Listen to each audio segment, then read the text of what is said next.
To je super, že jediný, co já k tomu můžu říct, je, že to celý vyprovokoval on. Neříkej k tomu. Ne, Sáro. Já doufám, že si tohle pustí. Mám toho dost. Nikdy jsem tohle nechtěl udělat. Nikdy jsem to nechtěl udělat. Ať Sára pustí cokoliv má nahraný na mě. Cokoliv na světě. Ale už dost. Už dost. Už dost. Už dost. Už dost. Už dost. Už fakt dost. Už fakt dost. Už fakt dost. Vypni tam subchatem, DJ, ti říkám. Vypni tam subchat do píče. Okamžitě tam vypni subchat.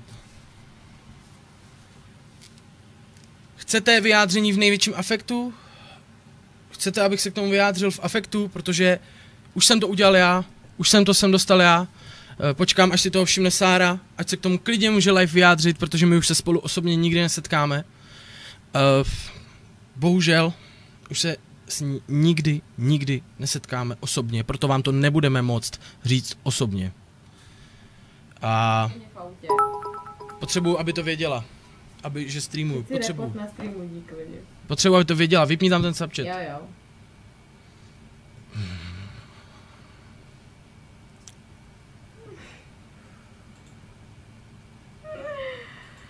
Je super, že já jsem duchu věděla, že ten stream skončí takhle. Fakt. Proto jsem tak nad věcí. Nejseš vůbec nad věcí, jenom to hraješ. Boloňský psík, hele, znám boloňského psíka. Já nevím, no, tyhle rasy, jakoby tyhle menší mi nejsou tak bližší jako ti pracovní psy. Já se chci přiznat. Co chci udělat, protože ona to neudělá. Já se chci přiznat tady oficiálně, co jsem v našem vztahu posral. To je jediný, co chci udělat teď. Nechci mluvit o ní, chci se přiznat před všema lidma, co tady jsou, co jsem v tom vztahu udělal špatnýho. Berte to jako takovou zpověď a fanouškům, kteří si to zaslouží vědět, a zbytek je na vás. Jediný, co chci udělat, je se přiznat. Hrozně mě mrzí, že jsem v našem vztahu nedokázal zhubnout, když to Sára chtěla. Byly chvíle, kdy plakala a říkala, že chce, abych zhubnul, že se o mě bojí. Neudělal jsem to. Mrzí mě to, že jsem jí tím ubližoval psychicky. V hádkách křičel jsem. Bouchal jsem takhle do stolu. Dobývala se mi do pokoje, bouchal jsem takhle do dveří. Plakala, řval jsem.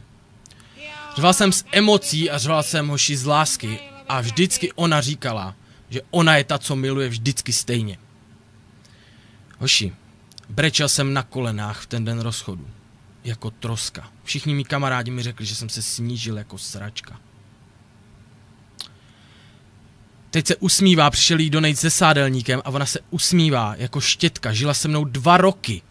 Konečně si opustila toho sádelníka a teď se poklonila týpkovi, co řekl, že jsem sádelník. Rozumíte tomu? Dal jsem jí životní cíl, ona mi dala oporu, dávala mi 1,5 roku. Poslední půl roku nebo 4 měsíce seděla u počítače, říkala, nemám čas, nechce se mi, blá, blá. Má nahranej můj řev, kdy na ní křičím a nenechám ju ani mluvit. Pustila to psychiatričce a prej jsem manipulativní psychopat. Já jsem to pustil psychiatričce a je to hysterka.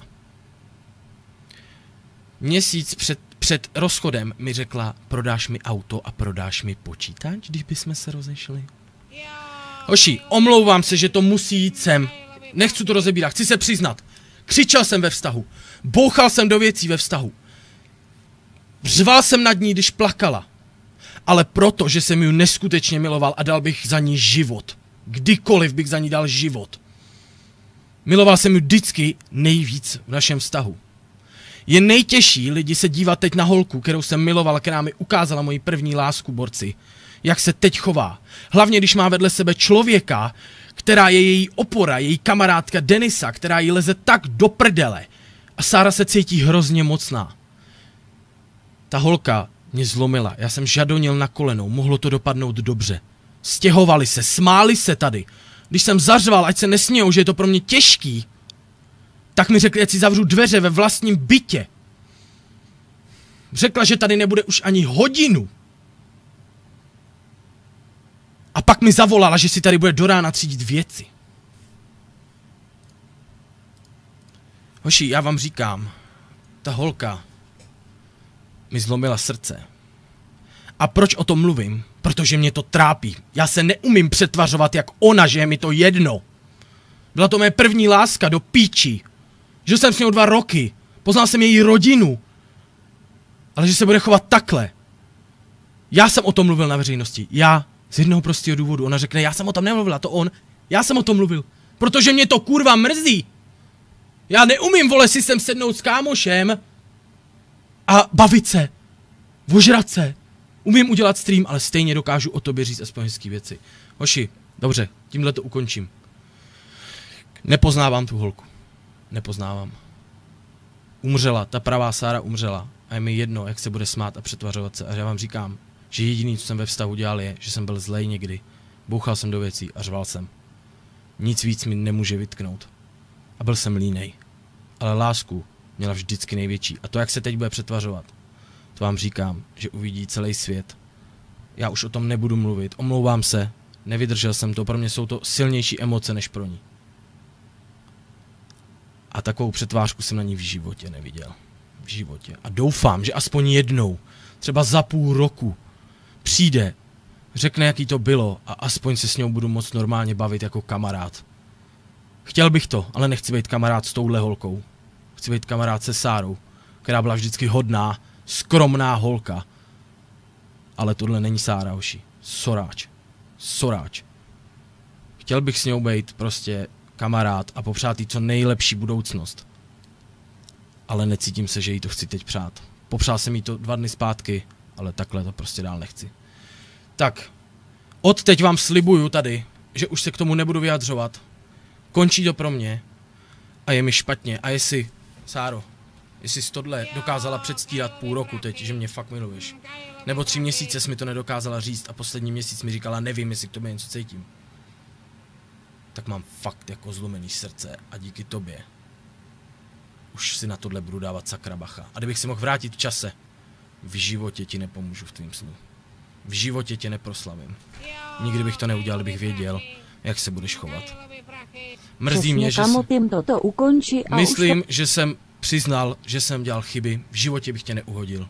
To ví i moje máma, ví to celý svět. Neuhodil bych člověka, holku. To, že řvu a bouchám do věcí, je protože jsem chlap, mám emoce a to, že jsem tě miloval. Omlouvám se, že jsem s tím vyšel na povrch, ale mám nejtěžší období svého života od úmrtí svého otce. Protože láska, moje první láska, kterou jsem měl za tu pravou, mě zlomila na sračky. Pokud by vám pustila záznamy z toho, jak křičím a tak. Křičím, řval jsem neskutečně. Ale protože, hoši, já jsem se s ní rozešel na tom streamu a ona mi řekla, že přijede až za týden. Měla moje auto a řekla, že nemá čas přijet do 1,5 hodiny řešit náš vztah. Ona mi neuměla říct, že je konec. Trápila mě, hodně. Já ji taky dřív. Ale trápila mě hodně, hodně. Zlomila mě, nechala mě brečet na zemi, já ji taky hodněkrát. V hádkách. Ale já jsem žadonil na kolenou a ona se teď chová se svou kamarádkou jako 2 namyšlený pizdy, který ovládli svět. Říkám ti, omlouvám se. Budu mnohem silnější člověk, lidi. A máknu na sobě a říkám vám, že je mi špatně a doufám, že i Shingen a tidle. Shingen byl u nás a stěhoval Sáru a říká, že všechno viděl. Viděl, jak křičím. Že si nedokážou pohnout a budou si stěhovat 7 hodin nábytek a ještě mi řeknou, že se to tam nevejde. Co mě je potom, že se to tam nevejde? Vy mi tady budete prostě říkat, kdy si to odnesete, když mě do sračkách dokopete. Nejhorší je, že jsem tak hodnej a citlivý člověk, že vole jsem vás tady ještě nechal 7 hodin jebat se. Nechal jsem vás jezdit mým autem a jsem tak spíčenej, že se mnou budete do konce života orat. Vždycky jsem byl hodnej, vždycky. Máma mi to vždycky říkala, jsi tak hodnej, že jsi debil. Řval jsem a nebejval jsem hodnej vždycky, ale uprostřed sebe jsem byl vždycky člověk, který ji miloval a dal by jí všechno na světě. A jestli předstírala svoje city poslední čas, tak je mi zle jak nikdy v životě. Takže ještě jednou, konec, dámy a páni. Chci, abyste viděli, co je ten člověk zač. Nechci, abyste jí nadávali. Jenom si uvědomte, co je zač teď, v tuhle chvíli. Dal jsem jí cestu a už mě nepotřebuje. Rozumíte tomu? Fakt to tak cítím, protože tak, jak to dopadlo, si nedovedete představit. Ať si řekne, co chce. Odjela s mýma klíčema pryč a napsala mi: nemám čas pro zbytek věcí, si přijedu, až se mě bude chtít. Já jsem řekl, nemůžeš mě tady přece nechat s těma věcma a nemůžeš si odjet s mýma klíčema. Sorry, mám 0% baterky. Volala jsem jí 10krát, chtěla odjet s mýma klíčema od domu, ty vole. A pak mě měla za zmrda a hodila mi je po hrudníku. Vždycky jsem vypadal jako ten špatnej a to ona přesně chce. Není jednodušší ukázat si na tlustoprda, který je, vole, tyran, sprosťák, než na jemnou holku, která se stará o psy. To vždycky dělala. To jí nemám za zlý. Dělala dobrý věci, ale nepoznávám jí. Nepoznávám. A promiňte, že to musím říct. Promiňte, já se nedokážu přetvařovat. Ať si o mě myslí, co chcou, ať jí Denisa tlačí do hlavy, co chce. Vždycky jsem ji miloval. A jestli je ještě v té Sáře aspoň 10 té Sáry, kterou jsem miloval, tak to ví. A jednou si to uvědomí. Tohle jsem potřeboval říct. Takže byl jsem zlej, řval jsem na ní, když plakala, bouchal jsem do stolu, ale jenom proto, že jsem jí hrozně miloval a nedokázala mi porozumět někdy. Tímhle to končím, hoši. A takhle ji fakt nepoznávám, ať si pustí do světa, jakou nahrávku mou chce. Jak křičím, jak si dělám všechno. Takhle ji nepoznávám a doufám, že jednou se objeví ta skromná holka, která tam vždycky byla. Ať si myslí, že to hraju na vás. Já jsem začal cvičit a ona řekla, že to na vás hraju. Že jsem fake. Já jsem začal cvičit, a aby si toho všimla, že s sebou chci něco dělat. Ona je hloupá, hoši, úplně. Zlomila mi srdce. Zlomila. Bude se tomu smát. Bude se tvářit nad věcí. Bude se tvářit tak, jak jsem ji v životě neviděl. Bude pít víno, bude pít vodku. Když tady za 2 roky pila 2krát. Hoši, mrzí mě to. Nechci, abyste jí nadávali. Ale možná jsem měl některý poslechnout už na začátku, když mi říkali, ať si dávám pozor. Milovala mě, dala mi spoustu hezkýho. Moc si toho vážím.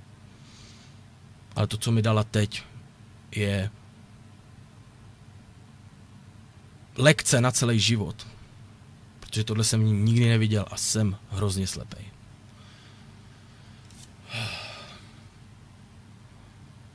Já nedokážu to, co ona, hochu. Vím, že jí tím jenom přihrávám lidi. Vím, že se jenom ponižuju. Ale já to nedokážu, jak ona. Nemám tady kámoša vedle sebe, který by mě, vole, hladil a říkal, jo, vole, spíčuj to všechno, měj to v piči. Hoši, zlomila mě. Ta holka mě prostě zlomila.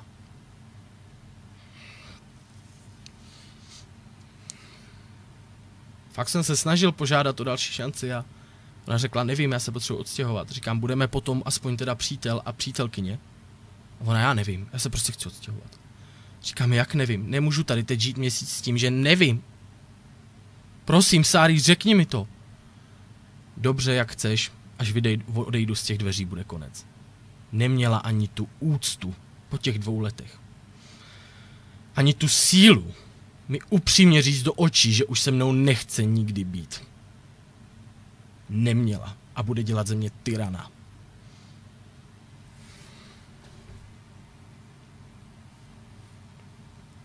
Omlouvám se. Byl jsem špatný v tom vztahu, ale nikdy jsem nebyl zlej člověk. A bolí mě to a jste prostě s mou mámou jediný, komu to mám říct, ochu. Protože vidět někoho, koho máte za rodinou, za životní lásku, se chovat takhle, kterou nepoznáváte, hoši, to bolí tak moc, že jsem fakt chvilkama nechtěl žít. Aspoň kdyby to dopadlo dobře, aspoň kdyby mi to řekla, nějak to dopadlo dobře, prostě. Mohli jsme jít od sebe v dobrým, ale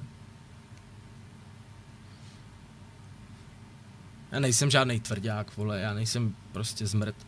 Řval jsem to, jo, ale nikdy jsem nebyl zmrt. Bouchl jsem do věcí, nikdy jsem nebyl zlej.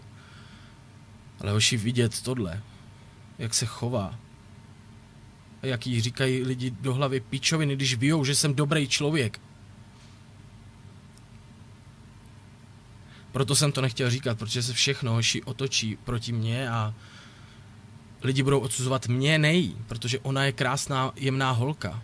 Já jsem tlustoprc prostej, který ho znají na netu, nejdýl. Když jsem jí poznal, bála se aj usmát, jak byla stydlivá, protože měla špatný zuby. Teď se usmívá jako nikdo na světě. A to ztratila někoho, se kterým byla 2 roky. A nedokáže ukázat ani trochu lítosti, protože si myslí, že jsem tyran. Rozumíte to? Ona si myslí, ona jí řekla nějaká psycholožka, že jsem manipulativní psychopat, vole. Manipulátor se sklony k domácímu násilí. Jenom protože jsem křičel, neskutečně křičel. Ty vole, tak to je moje máma manipulátor se sklony k domácímu násilí, když na mě křičela, protože mě má ráda a kouřil jsem za barákem. Řval jsem, protože mi to bylo hrozně líto, že se hádáme a nedokázala mě pochopit. Dělal jsem chyby, můžeme za to oba. Ale to, co Sára předvádí, jak se chová, jak nedokáže říct ani nic hezkýho.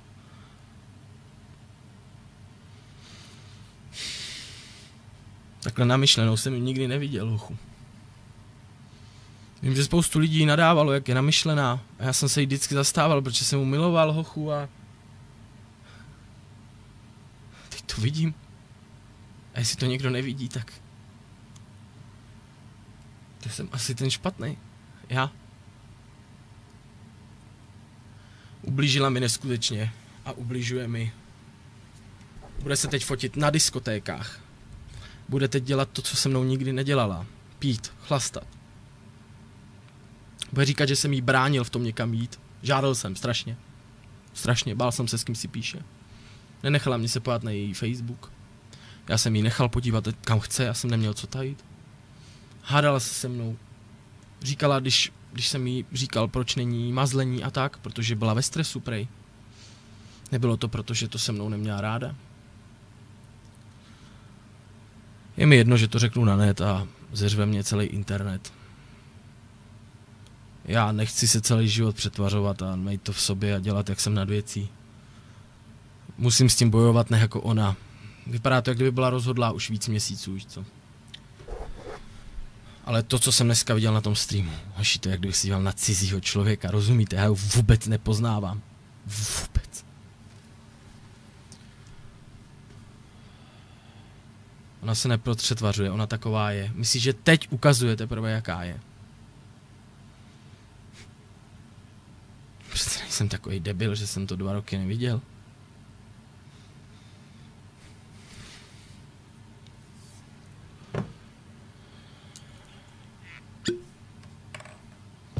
Nevím, co tam teď mele, ať si pustí ty hádky, ať si pustí ty řvy.